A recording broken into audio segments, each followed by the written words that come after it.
Yo, how's everyone doing today? We're back with another episode of After the Catch podcast with the boys Dustin and Devin. Devin, how you doing? Doing fantastic. How are you, Mr. Dustin? Man, I'm Dustin good. Martin. I'm good. It's Super Bowl week. Obviously, Woo! Yeah. it's that time of year. Unfortunately, neither of our teams are being represented, but that's okay. Wait, what do you mean? No, stop it. Anyway, so we're gonna be breaking down the game, key points for each team, how they're gonna win the game. We'll talk about individual matches. We'll talk about which position group is better, and then we'll name a dark horse, who we think is gonna show out, an undercover name that's gonna show out, and then we're gonna say we're gonna give our prediction at the end. So stick through, watch the whole thing. Hope you guys enjoy. Like, comment, subscribe, do all that good stuff. And go check out our TikTok, all that, and let's get started. You ready, Devin? Yeah, I'm ready. Are you ready, Dustin? I'm ready. I've been thinking about this for a week now. I mean, you honestly didn't have much of a choice. Yeah, you're right. Because the Pro Bowl was terrible. Oh my God, I've heard it was. I've seen videos of it. Did you not seen it? Oh my God, I watched the first quarter and I left. Like I heard people complaining about it was way too soft. It was like two-hand touch football, and I watched clips. It's like, yeah, that sounds about right. The thing is I know this is completely off topic, not what we should be talking about, but there's no solution. Like, people can say what they want. I saw the number one thing I've heard people say, like, the solution is like let the two bottom teams play for the number one. Pick? Yeah, but I saw an NFL player respond to a tweet saying that, and he was like, "Why would the players want to play hard for the replacement?" For a possible replacement, right? Like, imagine if a team's like, "Yeah, we're going with a new quarterback, and this guy's coming." That's so true. I didn't even think about that. Yeah. Like, why are they gonna play hard for their possible replacement? Right, exactly, and not just that. Like, why would you also why should another team have to go in there, risk injury, just for everyone's entertainment? Like, the player's health should come first. Yeah, I told my dad last night that I think it should just be 7-on-7. No two-hand touch, 7-on-7, like backyard, quarterback, no offensive line, no defensive line, just quarterbacks and receivers and tight ends and running backs versus linebackers, corners, and safeties. And it should be this is my opinion, right? Do a 7-on-7 tournament, each division. So the NFC South has a combination of all the players, right? It's a 7-on-7 tournament. Everyone plays. The top two teams from top two divisions from each conference holds more home games and away games. You said two-hand touch though, right? Yeah, still two-hand touch, no contact. But that would be fun for us to watch, but they also have an incentive. Like, they want to play more games at home. No one wants to travel. You know what I mean? Yeah, that's just more time away from their family. Oh, give them that one game edge since it is an uneven season. That's actually smart. If you guys, if your division wins, you guys you have more home games and away games. Yeah, I like that a lot. That actually should That's what I thought, but at the same time, there is a bunch of scheduling problems I probably don't know about, and I'm probably some clueless kid on the internet just saying that they should do this when that's probably not even possible. I heard that they should just do skill challenges throughout the week. Yeah, which I could see that too. Like, completely get rid of the Pro Bowl and just do the Pro Bowl game, and then just do skill challenges. Which I wouldn't mind watching either. But I don't think the NFL can do that because I think that it's in ESPN's contract to get a game. Oof, that's an actual. You know what I'm saying? I don't know if it is, but if it's in the broadcast, then you're not gonna get rid of that. Yeah, that's true. But I don't know. Anyway, not the point. It's Super Bowl. Okay. We're talking about a real game, not a fake game. Yes. So, my boy Joe Shiesty. Yeah. Okay. So you go first since you're talking about your boy, and you're a bandwagon Bengals fan for the last couple weeks. What are your thoughts? What do both teams need to do to win?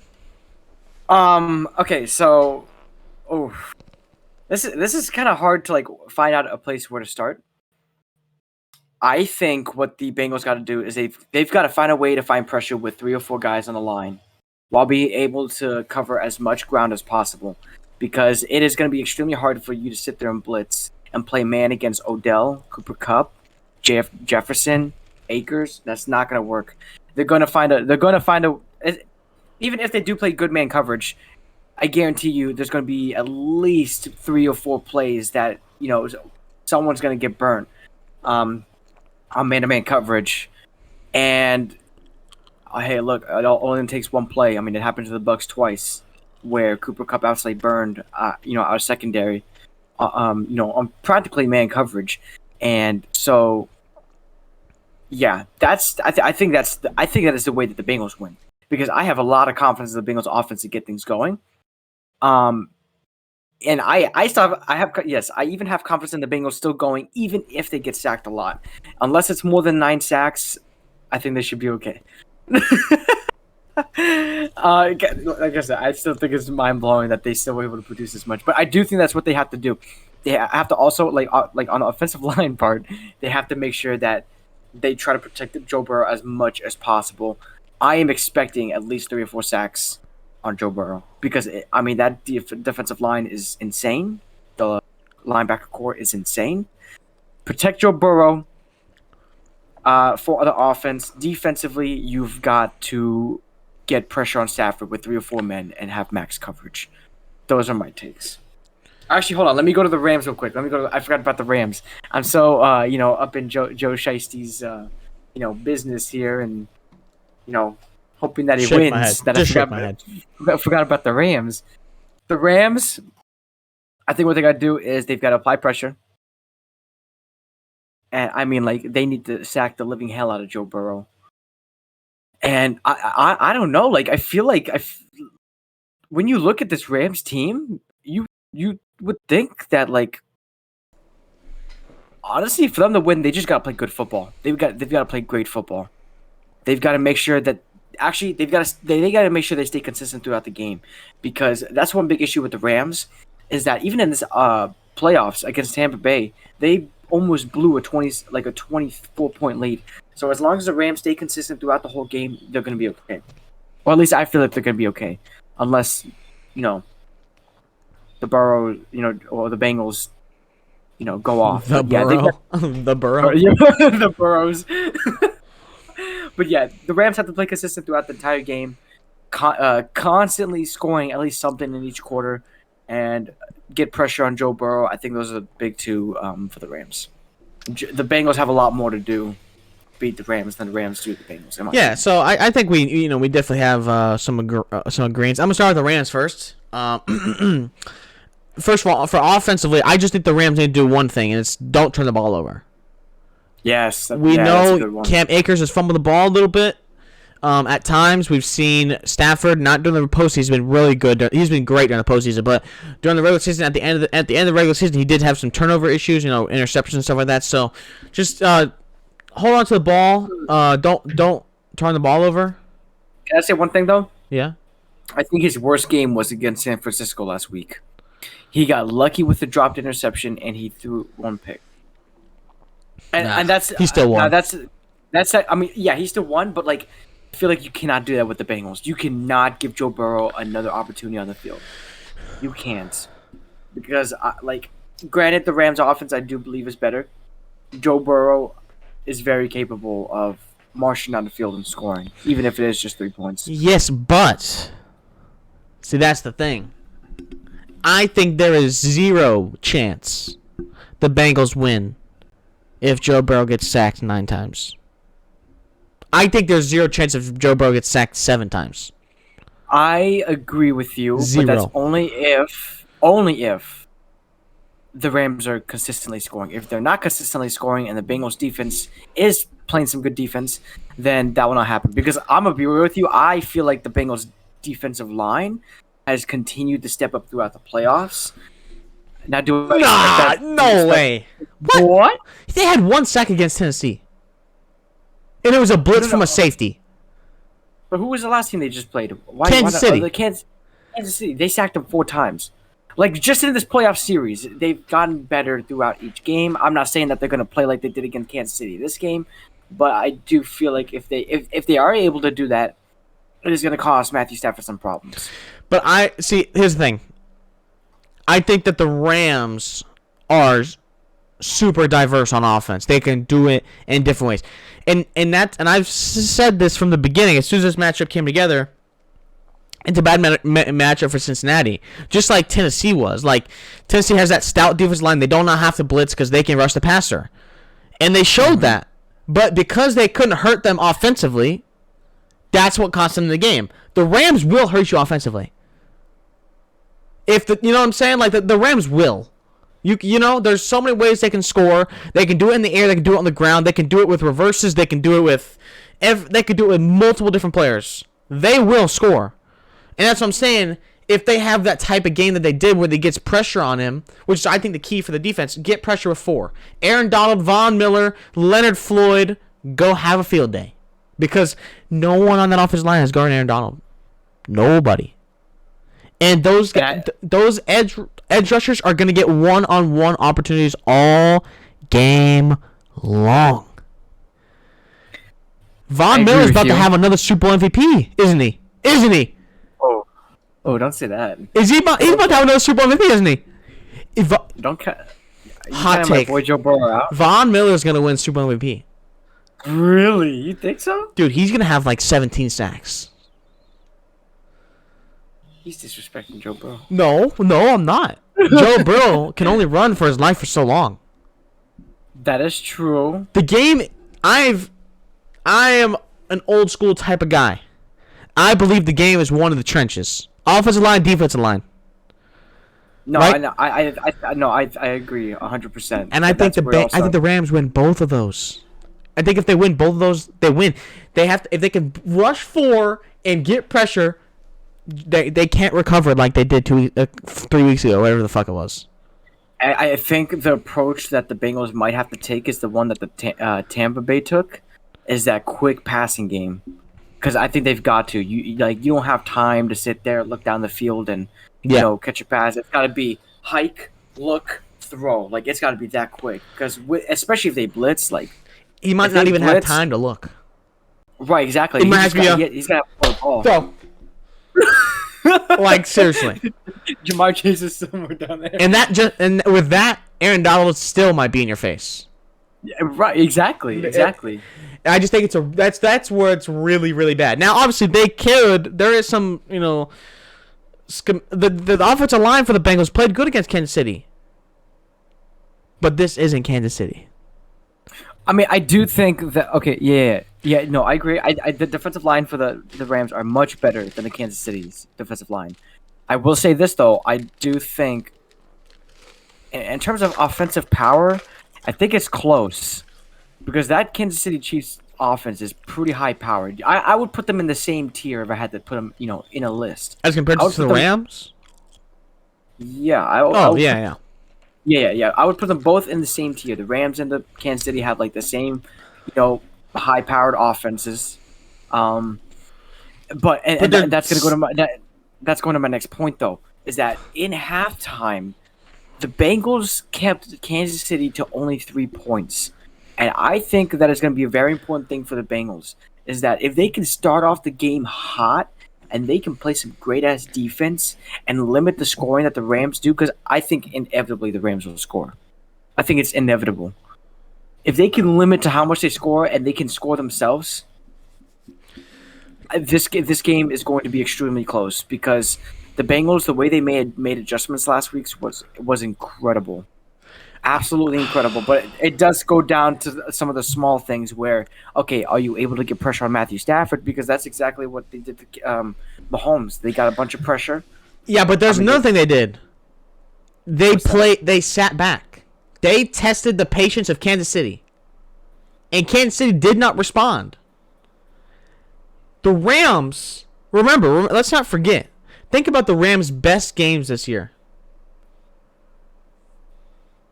The first Tampa game, the last Tampa game, they were able to sustain somewhat of a running game. They were running the Cardinals playoff game. They ran the football like crazy, right? Let's think about last week's game, 49ers, or no, 2 weeks ago, 49ers game. They weren't running the football that well, and that was one of their worst games. Think about the Tennessee Rams game. They weren't running the football that well. That was one of their worst games. Mm-hmm. They will sustain the run. That's the difference. Kansas City didn't. We talked about that in our last podcast. Kansas City went away from the run, and that's what hurt them at the end of the day. It was the opposite with the Rams. The Rams will run the football, and then they will take that over-the-top shot, and then they will have Cooper Kupp run all over the middle of the field. You know what I'm saying? Yeah. Right. And that's why I'm like, where if I'm looking at it, and we're going to go deeper into it, where do the Bengals have the advantage? And I think that's why it's gonna be like tough for like if you're a Bengals fan, or if like you're even rooting for the Bengals. I think that's where it's tough because I personally think that the Bengals are outmatched in almost every single position group. Almost every single one. It might just be everyone. Yeah. I mean, maybe not running back, but Cam Akers is really good. You know what I mean? Right. I would take Joe Mixon over Cam Akers, but Cam Akers is still good. Like, yeah, I'm not saying it's not like it's a blowout. Exactly. Like, Cam Akers is good. And let's not forget, they have Sony Michel right after him. Like, it's not, you know what I'm saying? That's the thing, is like, if you look at it, it's not a good matchup for Cincinnati. It really isn't. They might not even have the better quarterback. Ooh. That one. That's really close. That's why I said they might not. It depends on who you are. That's close. And that's another thing I want to point out is that I think like this is like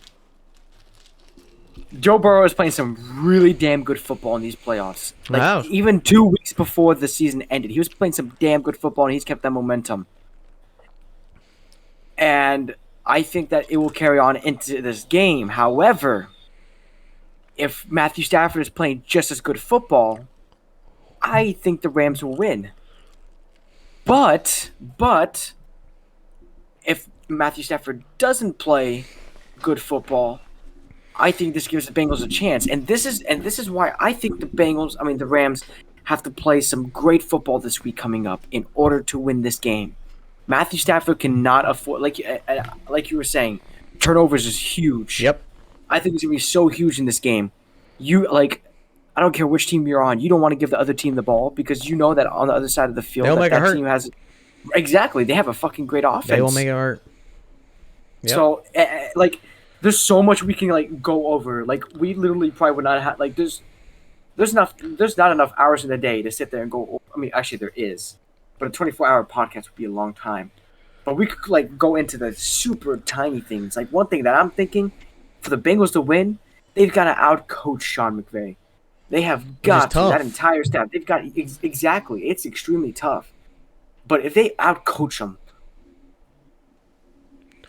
there's going to be a good chance the Bengals win. But that's if they're able to. But that's what I'm saying. Like, they have to outcoach them and outplay them.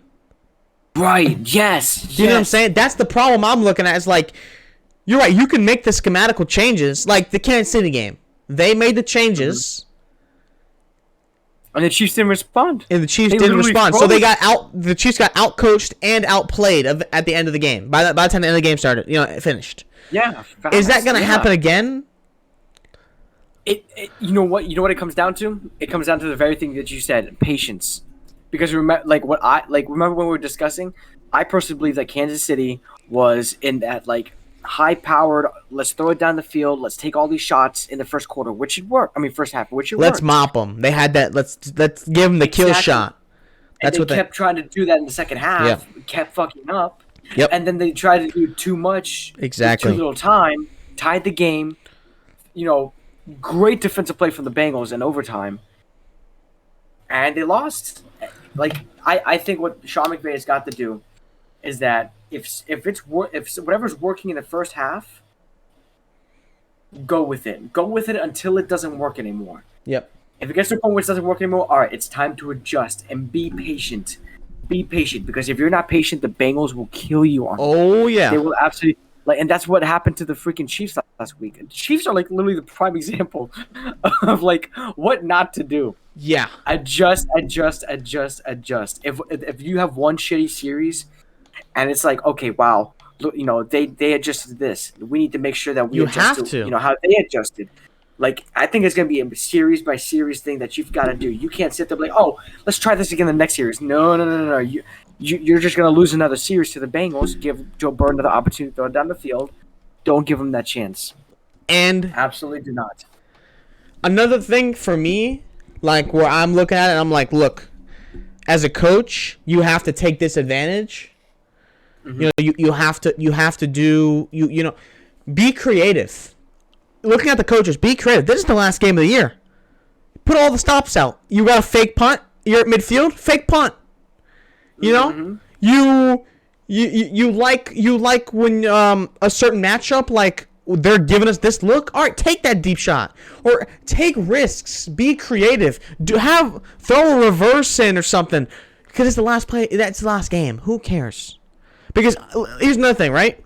There's been people talk about like, oh, you don't want to show stuff or whatever. Like you don't want to use it unless you absolutely have to use it. A lot of coaches. This is the game. Yeah. This is definitely the game. But a lot of coaches talk about like, oh, last year was last year. They made changes, so there's no guarantee that someone for next year's looking back and like, oh, let's see what they did here. You know what I'm saying? Take all the risks. Take good risks that can help you. Use your creative mind. Do something creative. Make the other team think, especially when you're on offense. When you are on offense, make the defense think about every single step. Don't let them be like, all right, they're doing this because for this, and then let them read that. Make them think about, oh, they're doing this, and now they're doing this. There's that. Make them think about it all. Make this make this a mental warfare. Because there's so much stuff going on. They're doing media days and they're doing like opening ceremonies in their hometowns. Now they're going to go play in Los Angeles. They're doing all this media all week long. They're practicing. They're going to go into the stadium that's going to be packed and it's going to be the Super Bowl and there's going to be a whole bunch of celebrities. Let's see who's there mentally. Let's see who's stronger mentally. Make it a mental warfare. Both coaches should trust their team. They're there. Trust your team. Say my team is stronger mentally. Make them work. Make the other team work for it. I think is the best way to do it for a coach's standpoint. Like, be creative. Yes, I 100% agree, and especially like if I am the Rams, and even if I'm the Bengals, take a look at what the 49ers did with Deebo Samuel. He went from a receiver to almost a Taysom Hill, where you put him in a position, he'll play it, and he played it well. And Deebo Samuel did a damn good job at playing running back, receiver. I mean, I believe he, even played quarterback a couple times. Like, a little toss. They would motion him, toss it to Deebo, and he'd throw a pass. Just creative stuff like that, I would love to see. I mean, Cooper Kupp, you can do that with Cooper Kupp. You know what I mean? Like, if for whatever reason the Bengals decide to double coverage Cooper Kupp, and now he's in the backfield with the ball. It's like, okay, what the fuck? What am I supposed to do? Yeah, and you know what I mean? Yeah, and that's another thing is I'm thinking about is like, let Odell throw a ball. They've had Odell. Yeah. They had Odell throw a ball. Let's like. There's so many creative things you could do. Fake punt, like I said. Maybe we saw in the Super Bowl back then when the Saints and the Colts. Onside kick coming out of halftime. Obviously, you don't want to just do it randomly. You have to be able to see something that makes you think it will work. You know what I'm saying? Like if these days they changed the kickoff formation, so surprise onside kicks are a lot harder. But I'm just saying, like, there's coaches. I know there are coaches that are sitting there looking at advantages they can have throughout the whole game. Use them. Use the smallest advantage that you have, especially if you're the Bengals. Because as the Bengals coach, you're looking across the board and you're like, not a lot of advantages on this field for us. There's a big disadvantage on our offensive line. There's a big disadvantage. Secondary. Yeah, depending on what secondary pops up, our secondary. So, use some advantages that you can. I think is a key point for both teams, but specifically a lot more for the Bengals than it is for the Rams. Right. So, all right. So, now let's do our favorite individual matchups we want to see. So, for example, like I'm pretty sure everyone wants to see this. It's Jamar Chase versus Jalen Ramsey. That is a matchup we would love to see. Like, we're gonna see it. How those two play all game will be a really good matchup. What other matchup are you looking at? Oh, I'm kind of curious on. It's so tough. Like, I want to see who's gonna play against Odell. So you want to see Odell versus him? Okay. I'm not. Yeah, like I'm not sure who they're gonna exactly have on Odell because the Rams have so many weapons. Like, Yeah. what the hell are you supposed to do? Yeah. So for me, like, particular matchup, it's hard to like tell you. Yeah. But I'm more interested in, okay, how are they going to scheme against all these, receivers? Yeah. And, you know what I mean? Like, For sure. Yeah. it makes me wonder if they're going to sit there at, this would be pretty risky. Like, oh, let me just play man against Odell, man against Cooper. And then, whatever they do with the safeties, pull them both back.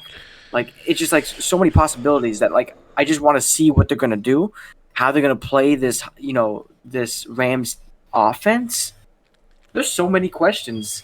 How are they going to play Cam Akers now that once he got back from injury, he's not only being a running back, but he's been a good pass catcher too. Like, he's catching it pretty good out the backfield. No, that's definitely true.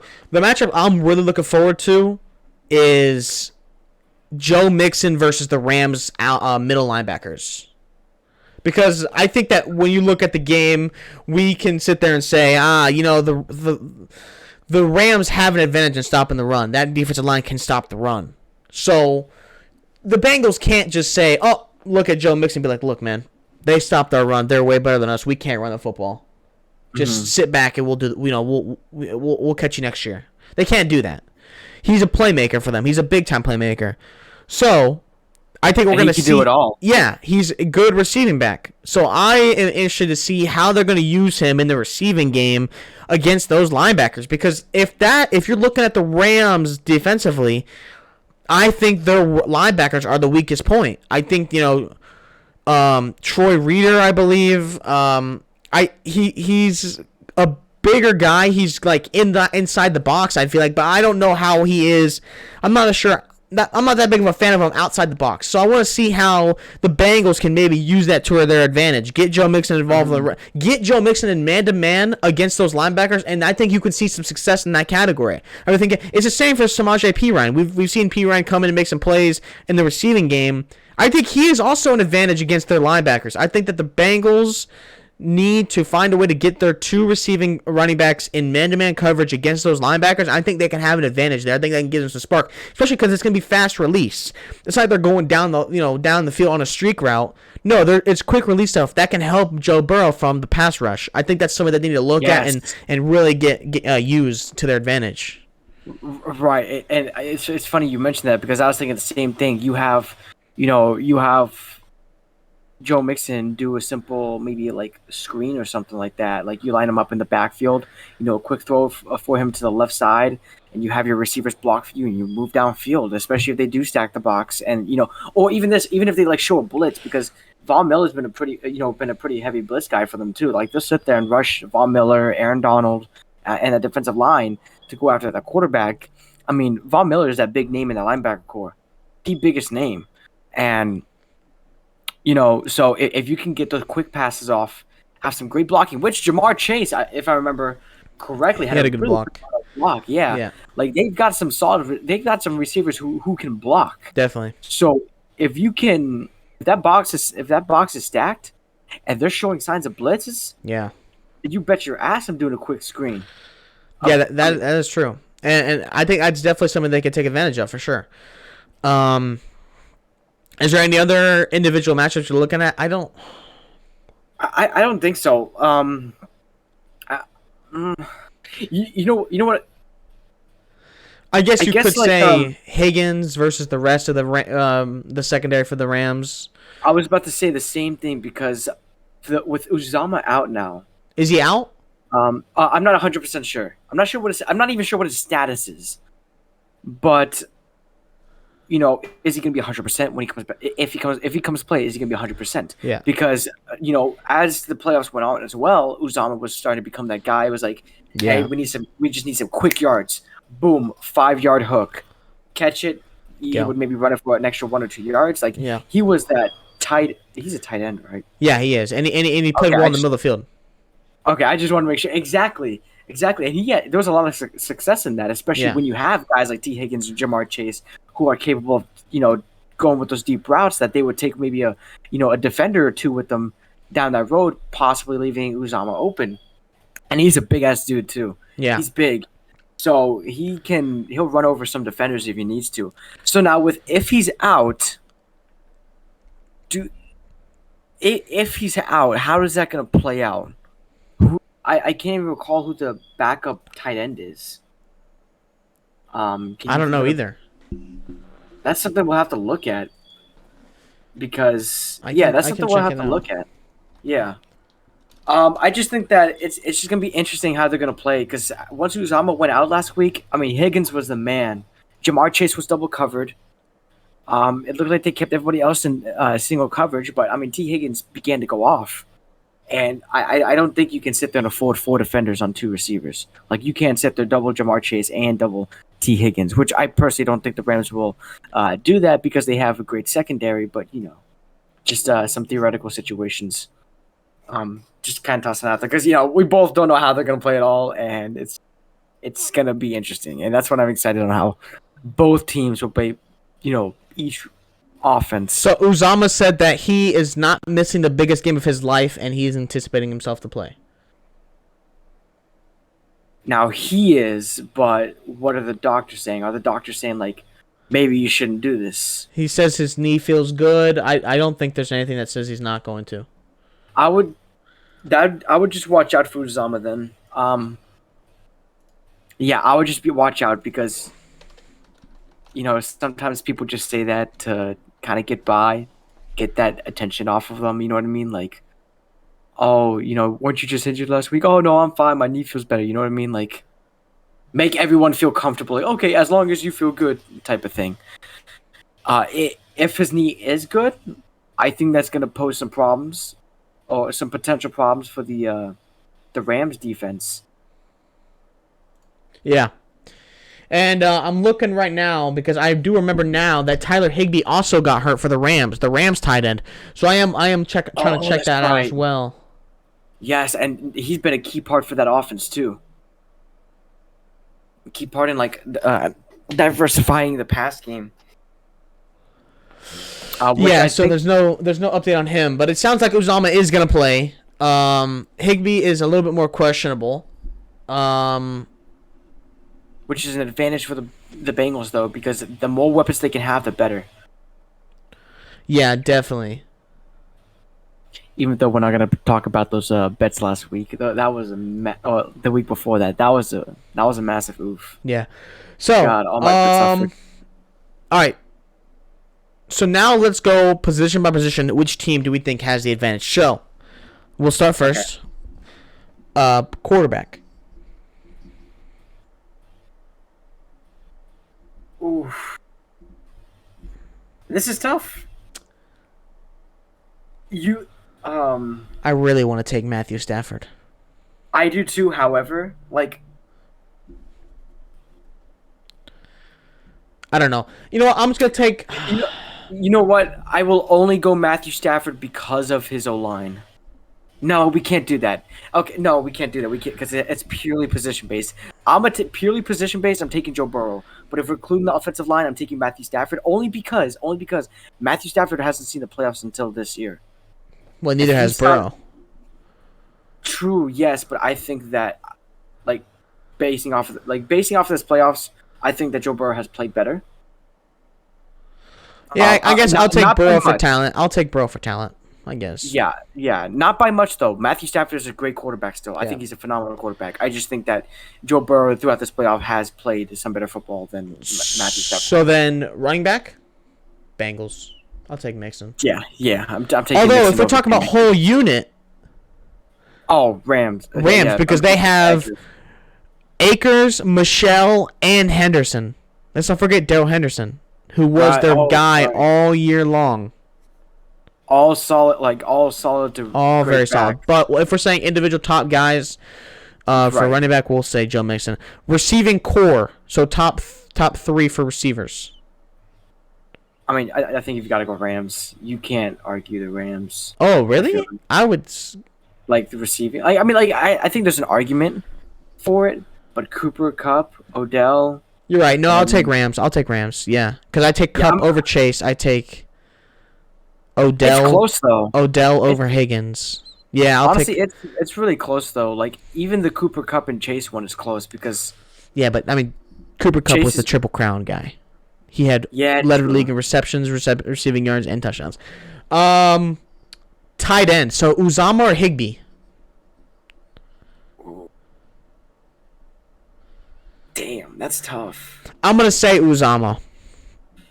I think he is a little bit better, but I do like Higbee, and especially if Higbee doesn't play. And I am personally a fan of Uzama's size too.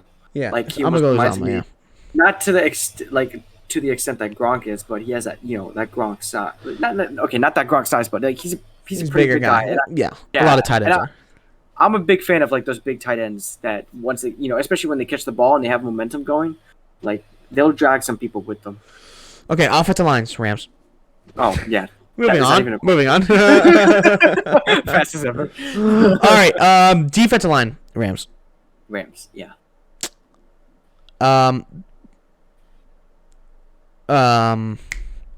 Linebackers.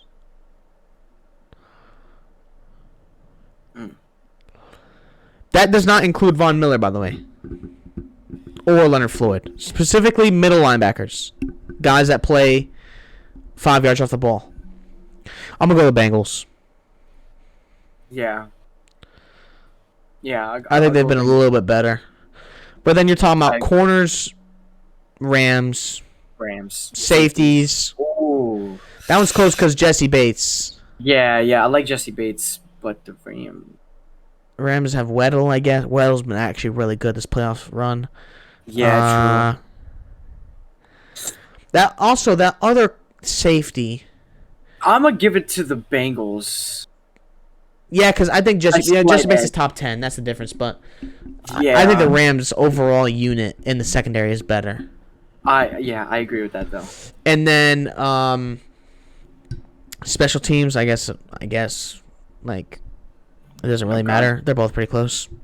Both have good kickers, and although the return game, that is one advantage that I think the Rams have a big advantage in.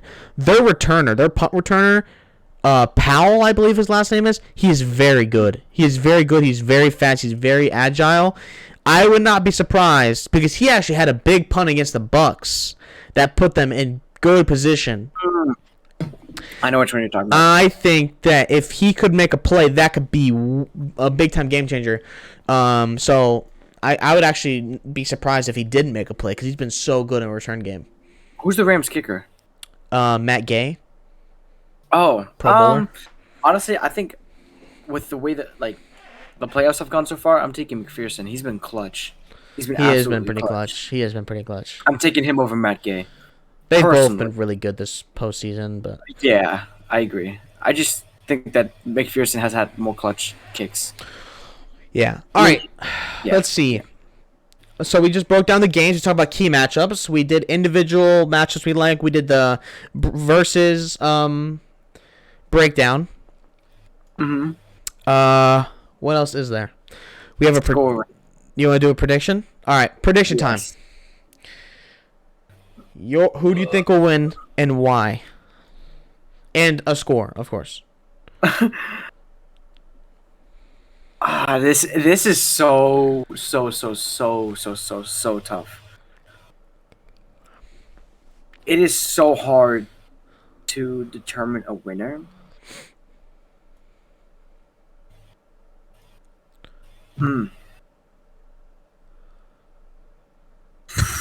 If you have any idea who you think is gonna win, I'll go. Yeah. Because I need some time to think about it. 28-16 Rams. God, yo! I think I'm a trench. I like the trenches. I think the trenches win you games. I think that the Rams have the advantage in the trenches. I think that I just don't think Burrow can get sacked like that again. I don't think they're going to be able to produce a lot on offense consistently. I think they're going to need some turnovers, some plays to set them up. And I don't know if they're going to get that as much as they would like. I think that the Rams can play a steady game. They don't got to score 40. They can run the football, play slow. They can play field position battles. Like, they can punt them deep. They no threat to them. Like, they play the slow, trust your defense. I think the defense is so good, especially, like, the defensive line, obviously. I mean, I hate, to bring up the Titans game, the Titans didn't even have a lock-up corner, and they were able to you know, get that much pressure without a lockdown corner. Now they do have this lockdown corner, and they still have that defensive line. I just think the Rams are a little too much defensively. I think their offense is gonna play good, play solid. I think the Bengals defense will give them some troubles, but I think that the difference is Matthew Stafford won't turn the ball over. He's going to have a little bit more time. He's going to make some good throws. They're going to be able to run the football. So I'm going to say 28-26, Rams win the Super Bowl. Matthew Stafford wins the Super Bowl. And that's who I'm cheering for, to be honest. I am a big Matthew Stafford guy. I think that he's been the guy that put his nose down, went to work all the time, played for a shitty franchise, to be frank with you. And now he goes 1 year after he leaves, and he's already in the Super Bowl. I think he wins it. I think he does. And I think, you know, this is like, if he would have been on another team, we would truly see how great Matthew Stafford is, because he would have been able to compete for a lot more. But unfortunately, he wasn't. I'm just going to say, 28-26 Rams. Oh, I see that. No. So let me. Is it backwards? No, it's good. It's good. Yeah, it might be backwards. No, it's good. It hurts to say this. It's the end of your Joe Shiesty run. It is. It is. I'm sorry. Now, I am still very hopeful that they win. Don't get me wrong. I am extremely hopeful. So you're cheering for them. Like, if you had to pick a team to, like, support, you're supporting the Bengals this run. I am cheering for the Bengals, but being 100% unbiased, I think the Rams will win. And I think it ultimately comes down to the Bengals O-line's inability to block any, like, just regular defensive line. Now you're going against a bunch of fucking studs on the defensive line. I think that is going to be a massive, like, I think it's going to shell shock fucking Joe Burrow. I'm sorry. I mean, look at the Titans, for example. 9 sacks? Are you fucking kidding me? Yeah. Imagine what having Aaron Donald in your face and Von Miller in your face is going to do. I just think, and not just that, the defensive unit for the Rams is just so complete, and I think the offensive line for the Bengals, like, really makes this game less close. If I had to choose what the score would be, just picking up numbers, I think the score will be 31-21 Rams win. 31 what? 31-21 Rams win. Okay. I just, like I said, they've got such a good defensive line, and I really think that, like you were saying, I think the trenches to this game makes the biggest difference in the world. I think that defensive line for the Rams is going to make a massive difference. And you know how shitty the Bengals line is going to be the downfall for them. I just don't see it. As much as I would love to, I don't see it. Yeah. But there's hope. There's still hope in the air. You like that switch up though, right? All right. Well, before we go, I have one more question. So yeah. Before we go, I have one more thing. Do you have a hot take? Damn, I feel like I went through a heartbreak. Okay. Do I have a hot take? Do you have a hot take for the Super Bowl, for the game? Because my hot take was, I'm going to change my hot take a little bit because it was very, very, very hot. Someone on the defensive line wins Super Bowl MVP. That's my hot take. Okay. That's a good one. I think I want to do 2 hot takes. First hot take is I think Jamar Chase will smoke Jalen Ramsey on man-to-man coverage. That's my first hot take. Wait. What?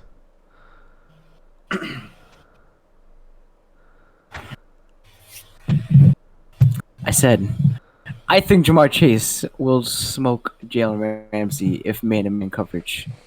Oh, on all man-to-man right, I'm not letting you coverage. talk anymore. That's the end of the podcast, guys. I got my second one.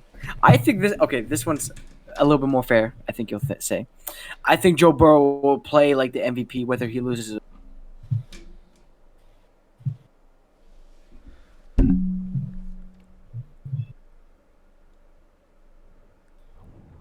Bro.